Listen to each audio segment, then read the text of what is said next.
my channel. In this video, i-unbox and i-review natin panibagong lipstick ni Maine Mendoza. So, if you all know na yung first lipstick ni Maine Mendoza na from MAC is na-sold out siya after 1 minute, if I'm not mistaken. So, ngayon, nagpa-pre-order sila sa Lazada and I got one. So, ngayon, meron si Maine isang lipstick and isang lip gloss. Okay, so kung makikita niyo dito sa side, so I have 2 boxes and i-unbox natin siya. So, let's go guys! So guys, ito yung first box. So from Lazada, in-order ko siya last Feb 23, and then yun yung pre-order nila, and then check out ko nung Feb 25, and yesterday, which is Feb 27, dumating siya. So meron silang something like, I don't know kung promo or something, na pag next day delivery yung lipstick ni Maine pag kasama ka dun sa first 100 customers. So since wala ako sa Metro Manila, so wala nang pag-asa yun. So buti na lang dumating siya kahapon, which is I'm very excited. Nabuksan siya kahapon, so I don't have any time. Kaya ngayon ko lang siya bubuksan. And ayun nga, ang nakalagay dun sa ano nila is March 2 pa. So yung lipstick ni Maine Mendoza is maglo-launch siya this coming March 1 sa all MAC stores in the Philippines. I'm not sure kung kasama sa ibang bansa. So, yun. And, ayan. So, ito yung first box. Okay, so i-open na natin siya.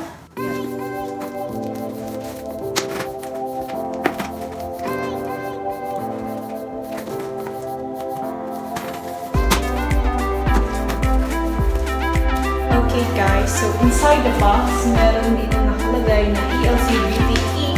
So yung details, kung magkano yung purchase mo, and then ito yung sales invoice. So ayan. So the first box is, ayan, ito yung lip gloss.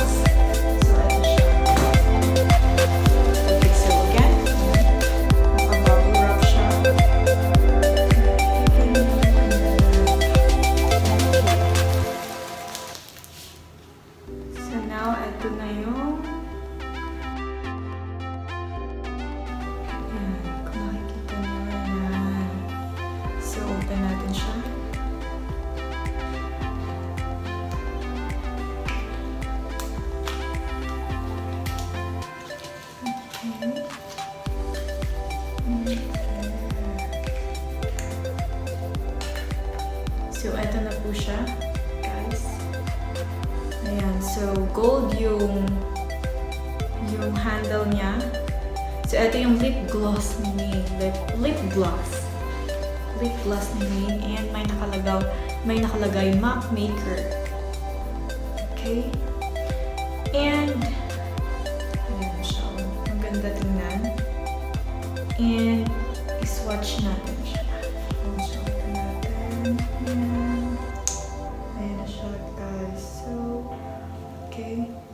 Swatch natin siya. Ayan. So, kung makikita nyo, yan. Isa pa. Okay. So, ganyan siya ka. Red. So, ayan. So, red na red siya. May pagka-dark siya na red and glossy siya. Okay, so yung kagandahan niya is meron siyang doe foot applicator. Ayan o. May doe foot applicator siya. Ayan. Okay. So, guys, ito siya. Pakita ko lang sa inyo. Ayan. Ayan. Ganun siya ka-red. Ayan, yun nga, glossy siya. Try natin i-apply yung lip gloss ni Maine Mendoza. Before natin i-apply yung lip gloss ni Maine, tanggalin muna natin yung lip tint na suot-suot ko.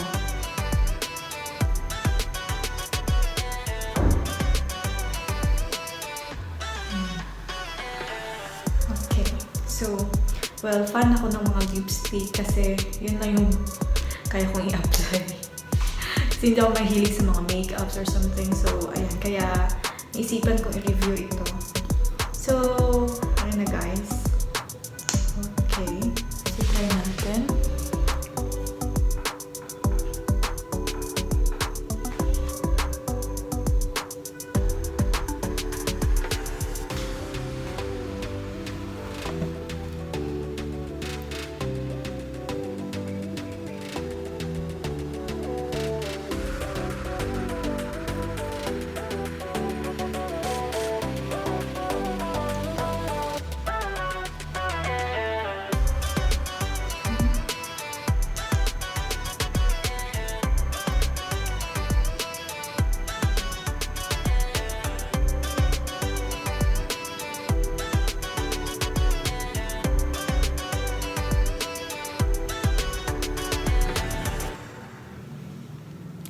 At napaka-glossy niya. Yun nga lang, meron siya sa ngipin. Pero maganda siya, ha? Yun nga lang. Ayun lang. Pero maganda siya, guys. So maganda yung pagka-red niya. Yan. Maganda yung pagka-red niya, dark something. Tapos yun nga, glossy siya. Tapos, ayun. Para siyang dugo. Ewan ko lang. Para siyang dugo. Yung pagka-dark niya. So, ito yung mga request ng mga tao na, yun nga, kasi nga signature ni Maine yung red na lipstick. So, ayan. Ayan guys, tignan nyo. So, ayan siya. Yun nga lang, yung pagka-apply ko, dumikit siya sa ngipin. Hindi ko alam, mostly talaga sa mga ganito. Kaya, hindi ako masyadong bumibili ng mga lip gloss, mga ganito. Ayan. Pero maganda siya. Okay, so, ayan, pigmented siya. Tapos, try natin kumuha ng tissue at i-tap natin ng tissue yung lips ko. Ayan. Para ka nang naka-lipstick na naka-lip gloss. Ayan, maganda. Try ng tissue at i-tap natin siya. Tingnan natin.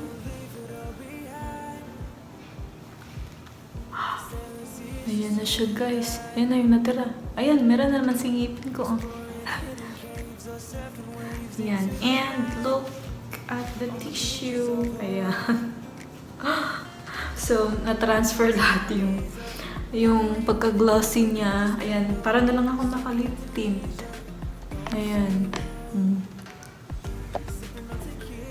Na-transfer na dito sa tissue lahat yung ang tawag nun, yung glossy niya at pagka-pigmented niya. So, ayan na lang. Yun nga lang, ayan, meron na sa ngipin ko. Bakit? Pero maganda siya. Pero yun nga, ayoko. Ayan. Okay, guys. So, yun. Pigmented naman siya. So, let's go or let's try the MAC lipstick. So, again, ito yung MAC lip gloss ni Maine. Okay, so let's try the MAC lipstick. Okay, so guys, ito na yung lipstick ni Maine. Ayan. And let's open.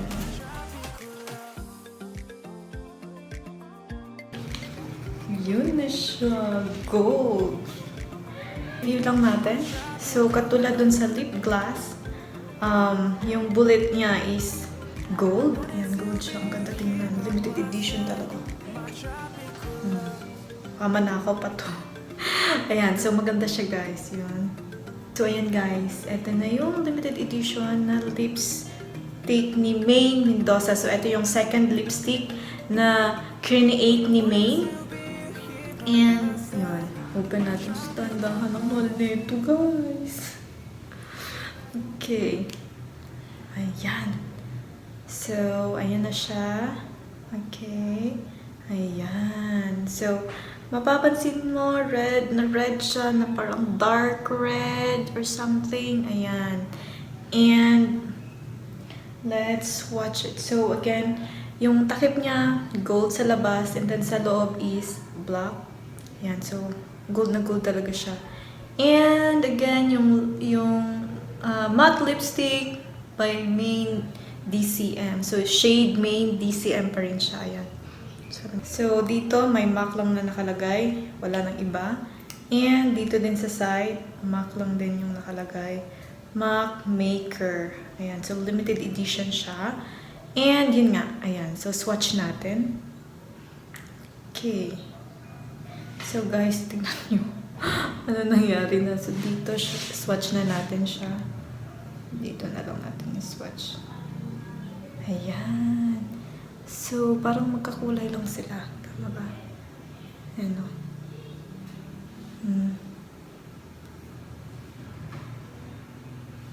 Yan. Kakulay lang sila. Red na may pagka-pink na dark. Parang ganun. So, ayan.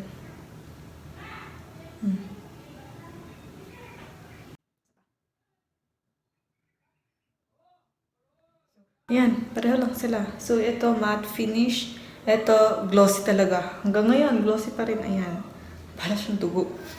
So, ayan guys. And, itry natin naman sa lips yung lipstick ni Maine Mendoza. Okay? For that, tanggalin muna natin ulit yung lip gloss na nilagay natin. Ayan, madikit siya.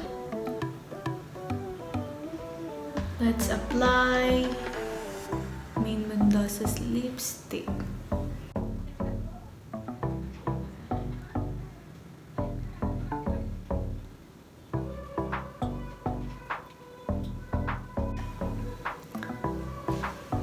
So, ayan na siya, guys. Ang ganda niya. Parang very light lang siya. Sa pakiramdam na parang hindi ka nag-lipstick. Para sa akin, ha. Ayan siya, guys. Ayan. So, pigmented siya. So, isang ano mo pa lang. Nagko-color na talaga siya. And, madali lang siya i-apply. So, gusto ko siya. Let's pat a tissue na naman. Tingnan natin kung dumidikit pa talaga siya. Okay. Ayan. So, hindi siya masyado. And, nandyan pa rin yung pagka-red niya. Oh. So, eto, yung lip gloss is, yun nga. Nung nag-apply ako, yung nalalagyan yung ngipin. Siguro malaki yung ngipin. So, yan. Glossy siya, maganda siya. Yun nga lang, madikit. And yun nga, napupunta sa ngipin ko. So, yun yung honest review ko.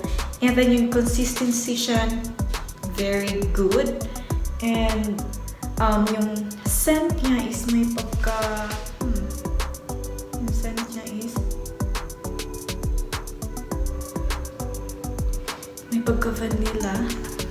Bango. And namo-moisturize yung lips mo. So, swak siya dun. Kasi nga glossy siya. So, namo-moisturize lang siya. And, yun. Glossy yung finish formula niya. So, yung finish formula niya, okay siya. Yun nga lang. Ang tawag mo, yun nga, dumikit sa ngipin ko. Yung consistency niya is very good. So, gustong-gusto ko siya. Ito yung bet ko. Ito yung gusto ko. Ayan. So, worth 1,100 siya. Ayan. Okay. So, ayan. Maganda siya.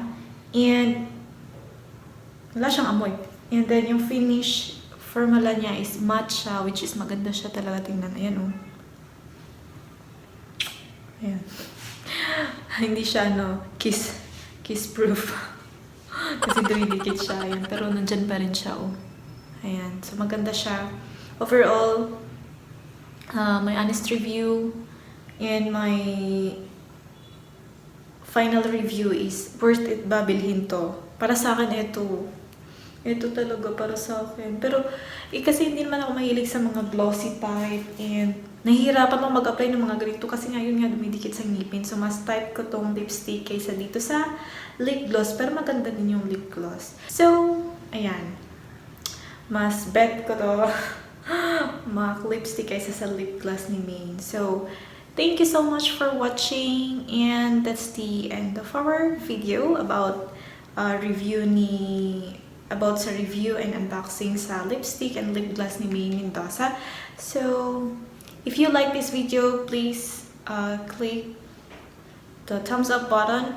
And if you have any comments and your experiences about kung nakabili na kayo about dito sa lipstick and lip gloss ni Maine Mendoza, so just comment down below. And please don't forget to click subscribe and click the notification bell button para ma-update kayo sa mga videos na i-upload ko. So, see you in my next vlog, guys. Thank you so much.